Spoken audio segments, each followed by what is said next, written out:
Good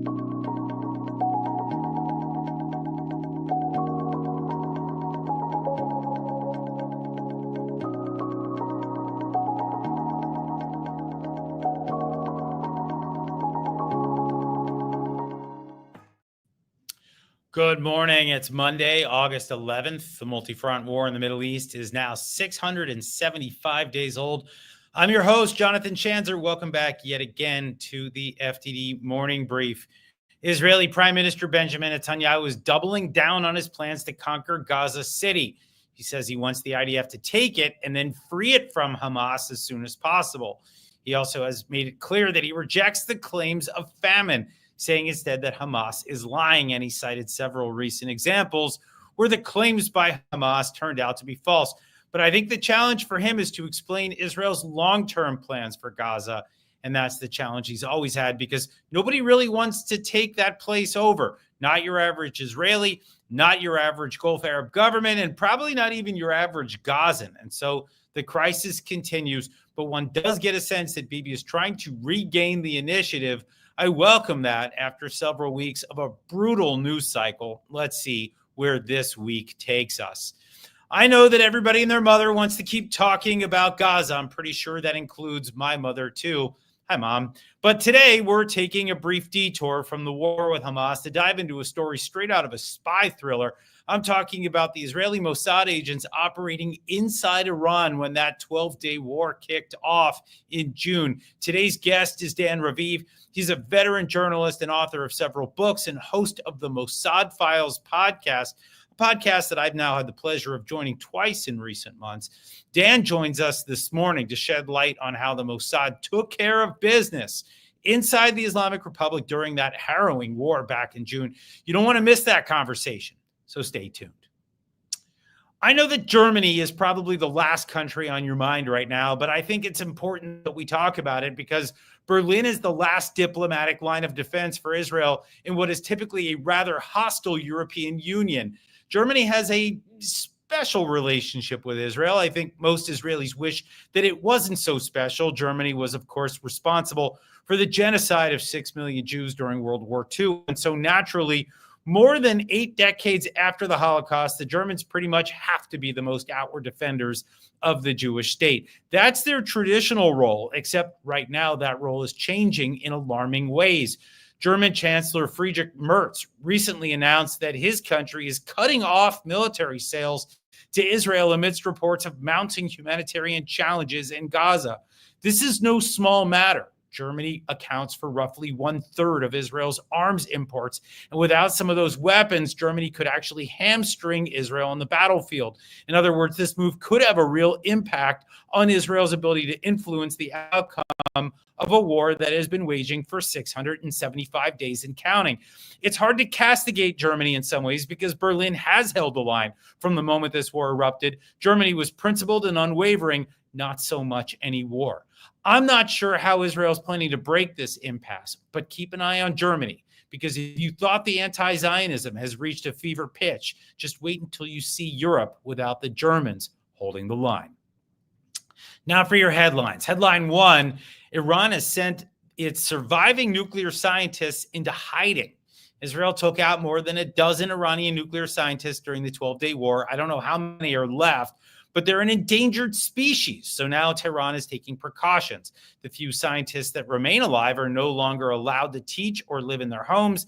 Instead, the regime has sent them underground. A senior Iranian official told the media that most of them have been relocated to safe houses in Tehran or northern Iran. Apparently, Israel had a list of 100 top Iranian scientists. At least 15 are said to be still alive and kicking, but not surprisingly, some of them are reportedly considering new career paths. Interestingly, it's not just Israel that these scientists are worried about. Last week, Iran executed a nuclear scientist accused of helping to facilitate the assassination of another scientist during the war by sharing intelligence with the Israelis. Messy stuff.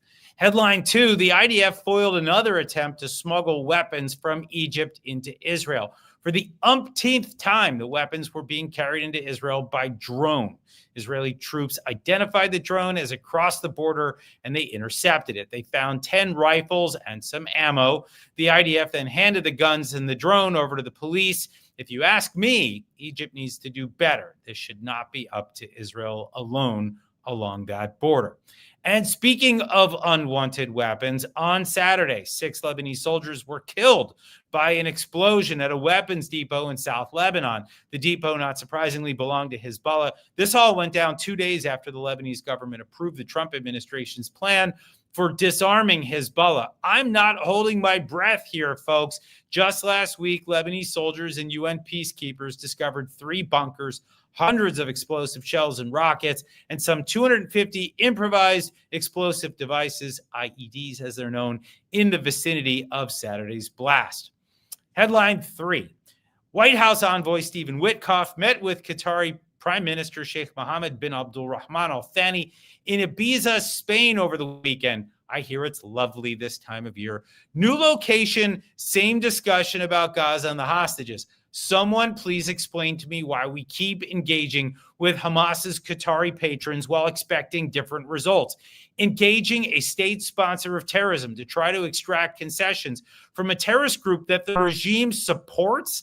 That sounds like the Middle Eastern definition of insanity. Meanwhile, the Qataris and the Egyptians are working on their own plan for Gaza. Pardon my lack of enthusiasm here. The plan reportedly includes ending the war, the IDF withdrawing from Gaza, and Hamas releasing all of the hostages, alive and dead. The Qatari-Egyptian proposal also envisions a Palestinian Arab committee running Gaza after the war until a new Palestinian government is established. I do not like committees, and I do not trust the Palestinian government. So here's where things just get even more sticky. The Qataris and the Egyptians are reportedly considering freezing Hamas's weaponry. I'm going to put that in air quotes, meaning the terrorists can keep their weapons, but they can't use them. Did you get that? Sounds like your run-of-the-mill Qatari approach to countering terrorism. They're simply not countering it at all. All right. It's time now for my conversation with Dan Raviv, host of the Mossad Files podcast, journeyman journalist. Let's dive right in. Welcome to the program, Dan Raviv. Hey, real pleasure. Good morning, John. Good morning. All right, Dan, let's start with a little bit about you and your co-author, Yossi Melman, on this recent piece of yours in ProPublica. Tell us about him and the ways that you guys have teamed up in the past and how that's working out. Yossi Melman and I have done books together for 36 years.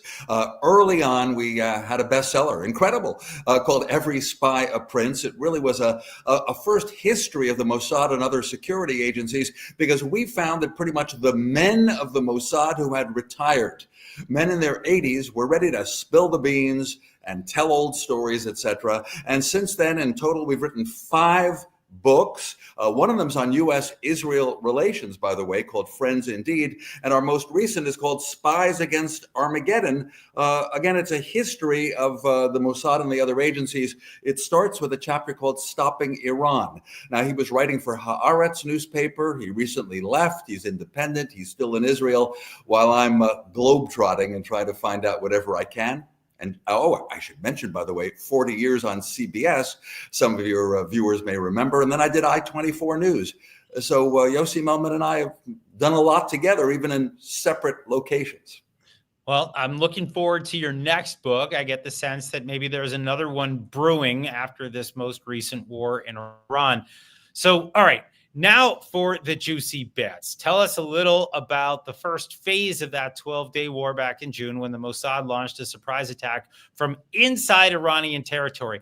I know we've all read about little things here and there, but what kinds of details have you picked up? What's the stuff that we may not have heard? Yeah, I feel that we put it together, and I don't mind telling you that in our article at ProPublica.org, we mentioned that we had interviews with 10 current and former intelligence officials in Israel. And so I felt they actually did not mind this getting out. Here's the key part, right? That on the day that the so-called 12-day war began, Friday, June 13th, it was launched to clear the way for Israel's Air Force by Mossad agents inside Iran, who used short-range devices, pretty much short-range drones, to hit anti-aircraft installations around Tehran and other locations.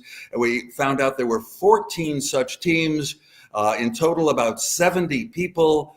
And even though they were Mossad agents, they were not Israelis. All of them non-Israelis, pretty much Iranian dissidents who for years now have been recruited and trained by the Mossad.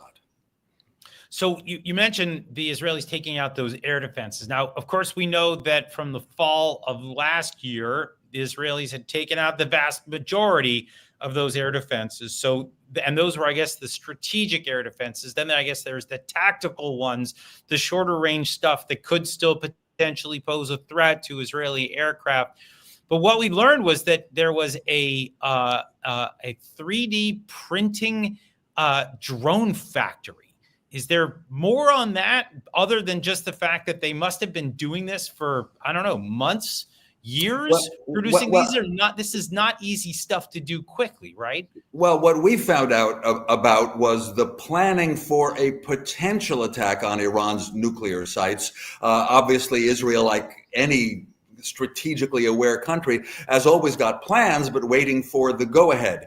And so we understand that the Mossad, its part of hitting Iran, began about a year ago in order to train people, again, these non-Israeli Mossad agents, trained in Israel sometimes and in neighboring countries of Iran. It helps there's 7 neighboring countries. The border tends to be porous, so the training would take place there.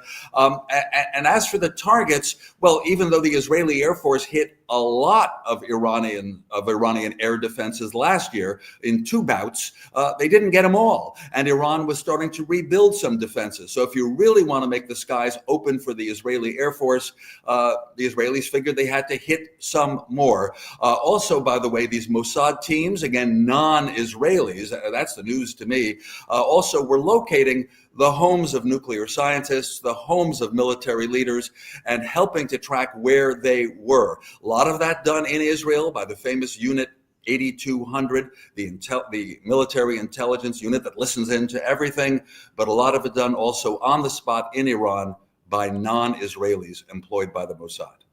And I am hearing, by the way, that things continue to go boom inside Iran. In other words, there have been a couple of homes that have had unexplainable gas leaks that led to explosions. That sounds like the Mossad is probably still running around over there. But let me ask you this. I mean, the Mossad was able to recruit some of these non-Israelis, as you've been describing them. They were able to recruit them, I'm guessing, primarily because they're able to leverage the frustration felt by the average Iranian toward their toxic regime. Is that how you see it as well? Well, I myself heard from the late Mossad director, Meir Dagan. He had the job pretty much during the Arik Sharon years, so think 2002 to 2006. Dagan lasted in the job till 2011. But in that time, he said to some journalists who had access in Washington on a visit that he made that he was very interested in the minority groups inside Iran, right? He concluded that there was a lot of potential disloyalty to the Islamic regime, people who were sick of Iran. And of course, I am talking about more than 20 years ago. And so the Israelis have been leveraging that, always on the lookout for disaffected Iranians, preferably people in high-level positions, but if not, even ordinary people that they could recruit. And the Mossad's been quite successful at that. Yeah, it's interesting. You know, there's been, I think, a debate among some within Iran. You know, you have these minorities, whether it's the Baluch or the Kurds or the Azeris, that it's actually the minorities make up more than 50% of the Iranian population, which means there's a lot to leverage. But there are those who say that Israel or the West should not be relying on those minorities, that they should be trying to preserve the sort of Persian nature of Iran. And the debate goes on, but I do think that Israel was probably very wise in trying to reach out to some of those minorities who do feel disaffected. Let me ask you another question, though, from your piece.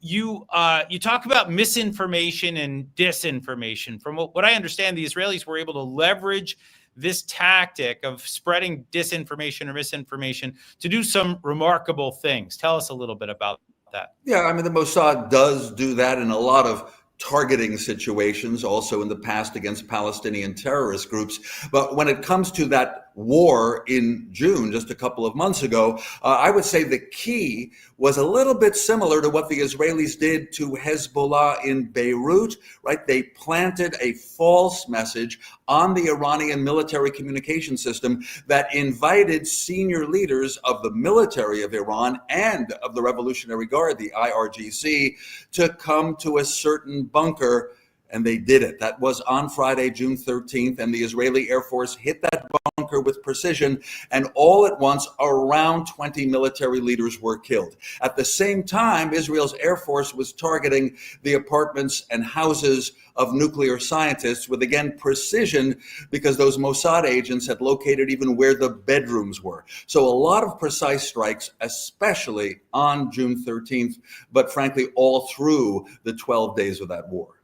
Yeah, it really does remind me to at least some extent of the 1967 Six-Day War, that blitzkrieg approach where they just front load a bunch of lethal attacks right up front, knock their enemies off balance, fighting on enemy turf, which is, of course, the Israelis. That's the way they prefer to fight.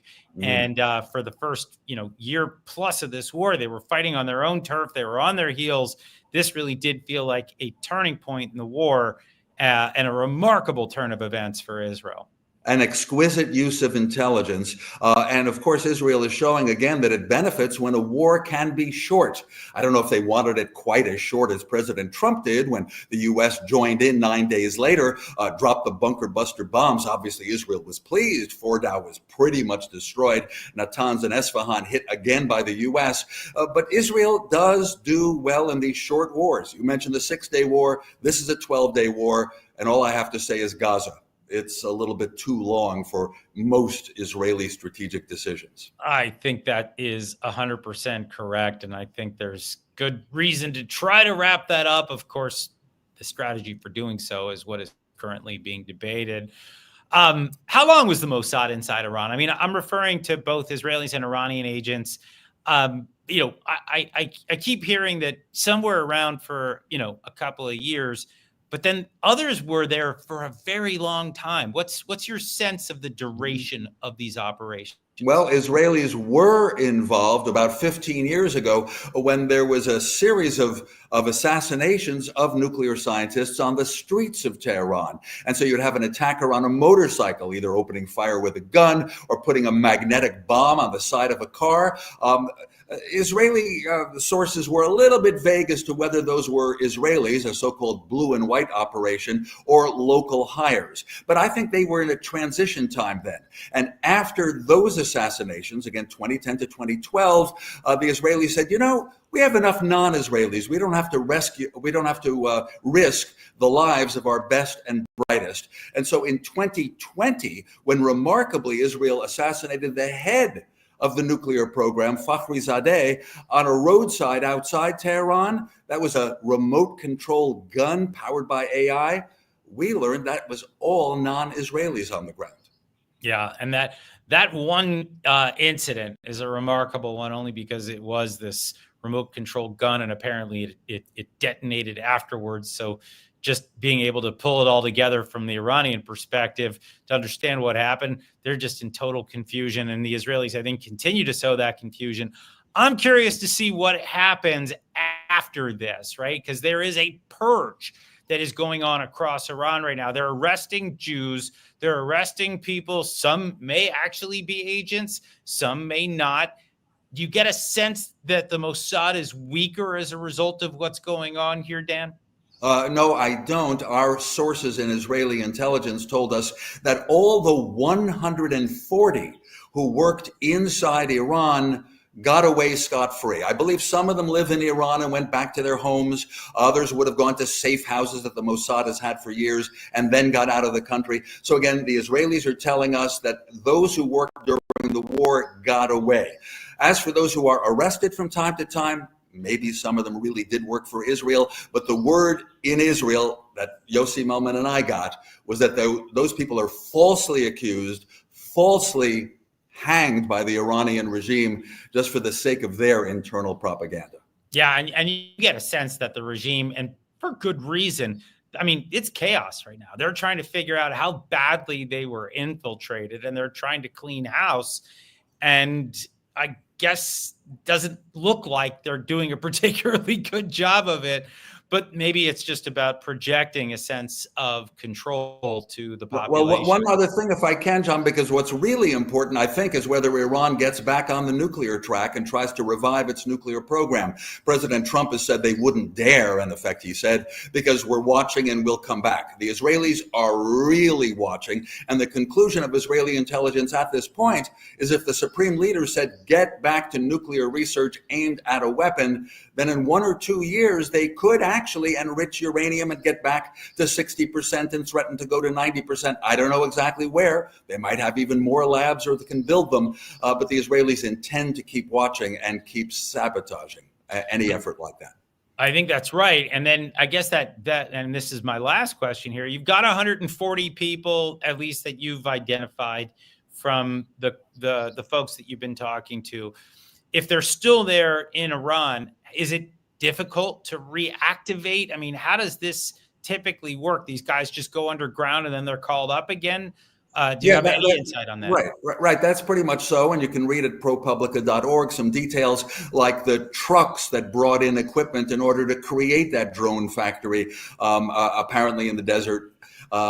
And just a continuing effort in terms of smuggling, communication, new people recruited, training them, how they're chosen. I would say the effort definitely continues, with Iran still target number one for the Mossad.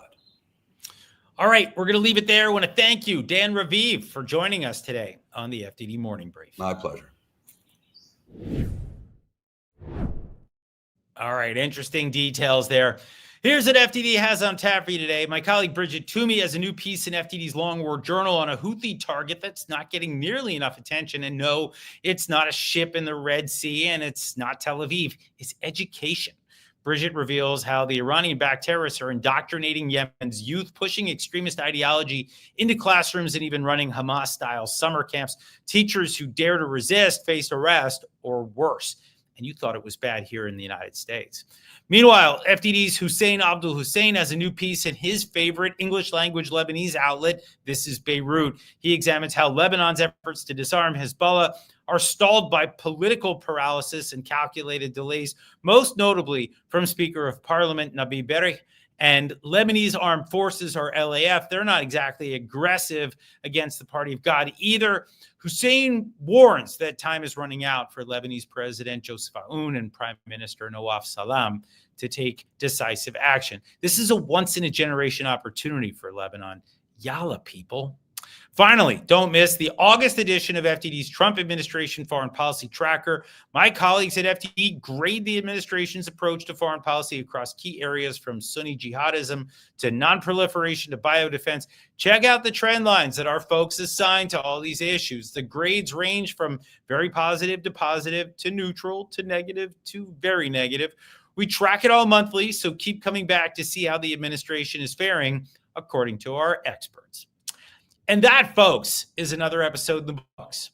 Be sure to check out the expert analysis on our website, read our quick takes on X, or watch the videos we post on Instagram and YouTube. And yes, you can still make that incredibly generous tax-deductible donation anytime at fdd.org/invest. It'll make you feel great, I promise. Tune in Wednesday for another fascinating, can't miss, riveting episode of the FDD Morning Brief. Until then, I'm Jonathan Schanzer, signing off for FDD.